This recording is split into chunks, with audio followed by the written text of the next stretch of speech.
Hey everybody, I'm Christopher Green. You're tuning into AIM-TV, alternative media television. Hard hitting and in your face. Thank you so much for your tremendous support. If you haven't already, please support us independently, alternatively, on demand. Start your free 14-day trial if you haven't already at $4.95 a month, the price of a cup of coffee. Vote with your wallet, $49.95 a year. And I want to thank everybody, all of our recent new subscribers, interacting with you, on demand. We've got our forums and in the comment section, etc. It's just totally humbling. How you doing? Face Crook Live.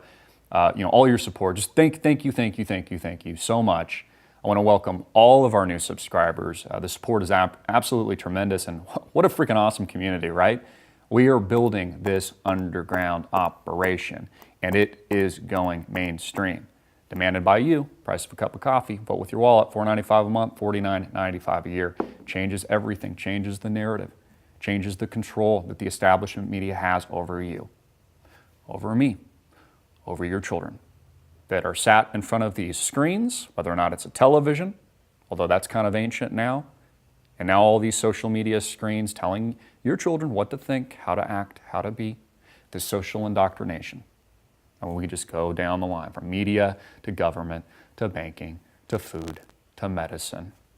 I mean, the list just keeps to public schooling to socialization. The list just keeps going. But you can change all of that. Again, the people in aggregate are powerful. You vote with your wallet. You vote with your mind, your time. You share our content, like our content, get it out to the world. Support infrastructures like ours on demand, others like ours. Change everything. Change the discourse of the world. Politics. Again, all of this is by design, folks. There's a reason there's only a one-party system. There's a reason the presidential debate is on a Monday competing with gladiator games, Monday Night Football. There's a reason for this. There's a reason it's difficult to sign up to vote. There's a reason that they're still outdated in that department.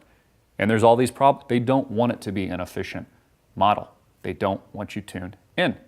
They don't want you critically thinking. What they do want to do is sell you Budweiser, sell you Coors Light, sell you these products that just tune you out, or mass entertainment, or pop culture, or Hollywood land. And I've got a very interesting report on George Clooney that if you follow me on Snapchat, you'll know is coming in one of our segments.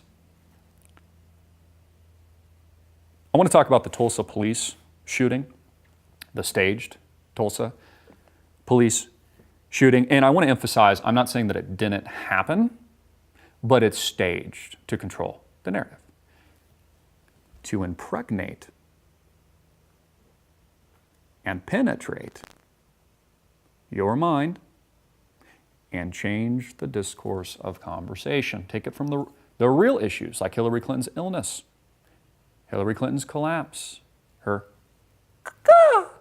eye, that Trump's winning, that half of America is voting Trump, the deplorables. That's right. Even Pepe the Frog is pro-Donald Trump, okay? A freaking amphibian. He's like, Donald Trump. They want to take your eye off the ball. Classic divide and conquer strategy. They do it all the time. We've seen it continuously. Barack Obama is a divider. He is not a uniter. It's why we saw it with Trayvon Martin, Michael Brown, Ferguson Wright. I mean, he's not a uniter. The change is that he was talking about, the subtext, if you looked into it, was radicalization of America, liberalization of America, and transformation of the constitutional republic to a socialist police state. These stories and these companies that the American people are supporting, by the way, I mean, take the money from CNN, Clinton News Network, and support organizations like ours, everything changes. Take the money out of their pockets. But at least for now, they still control the narrative. So we got all these countless stories. They're pushing the Black Lives Matter movement, which is arguably a terrorist organization. And what's appalling and amazing about this is I'm like going to bed. There was a couple of stories that came out, not even one. They literally threw 2 of them out. And I want to say importantly, this is important. It's not that there's not police brutality. It's not that there's not situations which are totally uncalled for and the police should be prosecuted and they should be tried, and if convicted by a jury of their peers, should go to jail and suffer the consequences and this sort of thing. It's not that there's not legitimate hate crimes or racism, or that there's still not racism in America, because there is. But these stories manufactured for a reason to propel a very specific narrative to take your eye off the ball and penetrate. They don't even lube you up first. They just start hammering away. Penetrate your mind and change the discourse and the narrative.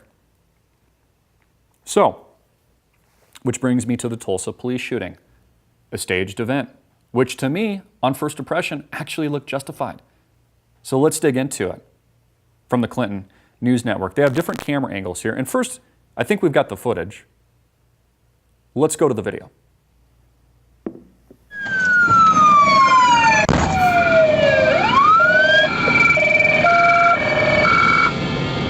It's Jan, Nikki 6.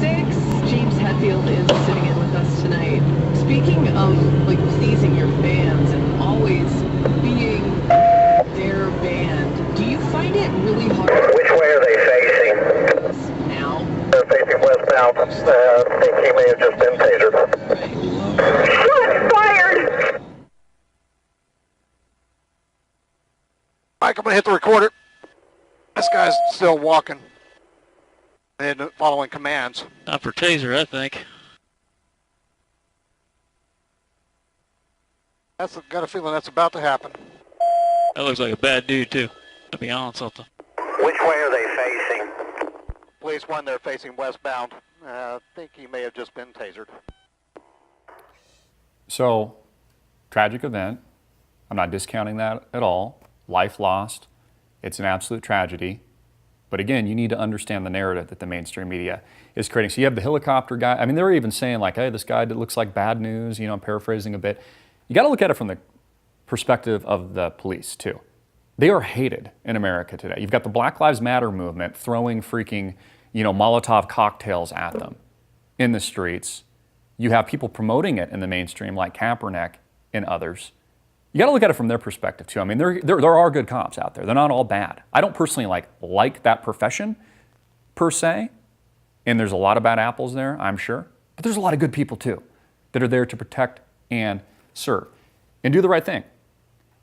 And we have to keep that in mind. So I look at this story, and you see this guy. He's got his hands. I know his hands were up. Okay, I know they were up, and allegedly he was unarmed. But my first question is why is he even walking around? Get your ass on the ground. Why are you even walking around back and forth to your vehicles? The cops are standing there, almost panicking. He's just walking back and forth. I mean, they thought you were inebriated, drunk, on drugs, out of your freaking crackpot mind. You got to look at it from these guys' perspective too. They don't know. These cops don't know if they're going to get whacked. And this guy, he's not on the ground or anything. If you're so concerned, just stop what you're doing and get on the freaking ground or something. Don't walk back to your freaking vehicle and then go reach for something in your freaking vehicle. And again, I'm not saying that it's not a tragedy. So we have an unarmed black man in Tulsa, Oklahoma road with his hands in the air. Police officers follow closely behind him as he approaches his vehicle. He stands behind the car, then falls to the ground after one officer pulls the trigger. Now 40-year-old Terrence Crutcher is dead. Tragic. Not discounting that at all. Crutcher's sister is demanding that prosecutors charge the officer who shot him, and the police videos of the incident are fueling criticism about the case. Very convenient timing. They did need to spin this too, because you notice an off-duty police officer actually saved lives, the responsible gun owner, by the way, in the Minnesota knife attack. They had to quickly change it to demonization of cops. Notice that. It happens for a reason. Federal, state, and local authorities are investigating the Friday night shooting. Crutcher's family says he was waiting for help on the road after his SUV broke down. The officer's attorney says it was a woman, too, by the way, that fired the shot. Says that she was afraid Crutcher was reaching for a weapon when she opened fire. Attorney Benjamin Crump, part of the legal team representing Crutcher's family, countered at a Tuesday news conference that Crutcher's window was rolled up, making it unlikely he was reaching into the car. 911 call brought the officers to the scene about 7:30 p.m. Guys in the helicopter, oh, this looks like a bad apple. What is he doing? He looks drunk. What the hell is he doing? I mean, he's got his hands up. What the hell are you doing? Somebody left their vehicle running in the middle of the street with their doors wide open, the callers. And we know what this is, oh God, I don't even have to look at the tweets. We already see them coming out from Hollywood land. I'm trying to think of the specific, Reverend Jesse Jackson, all these guys, and the Spike Lee. I mean, God, these guys are all over this right now, I'm sure. I haven't even seen the tweets yet. Get me started on something else. The officer asked, and he was tasered too. So not just the woman police officer fired a shot, a guy, I think was the other individual, also tasered. So he too, he wasn't using a gun, but he thought it was serious enough of a risk that he actually also fired his taser. So keep that in mind. 2 police officers fired. They were obviously scared. You got to put yourself in their shoes. Again, they've been demonized by the mainstream media. They don't know if they're going to get capped. Somebody left their vehicle running in the middle of the street with the doors wide open. The caller said, the doors are open, the vehicle is still running, it's an SUV, it's in the middle of the street, it's blocking traffic. Yada, yada, yada. Now, I'm sure there's a lot more details here. Again, the images, the video, upsetting, graphic. In fact, we'll run a 5-10 second, this is graphic warning, so that if you've got children tuning in or something, that they don't have to see this gentleman hurt. I know what you're saying, and I know what the criticism is going to be. But Chris, he was unarmed.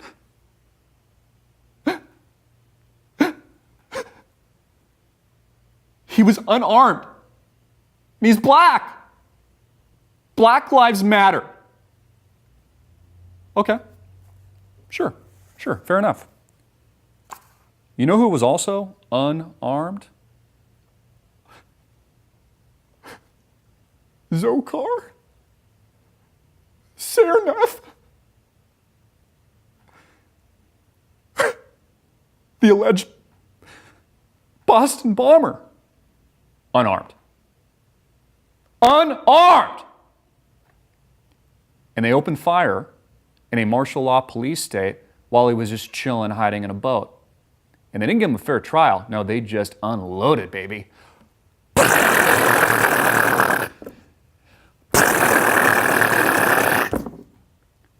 Unarmed. Hopefully you guys like the special effects today.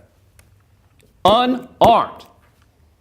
But I didn't hear any crying, cry-babying from Spike Lee or any of these people, or Reverend Jesse Jackson or any of these guys, even though the CIA had been tracking his elder brother for months, I think going on years. Never got a fair trial, never got due process.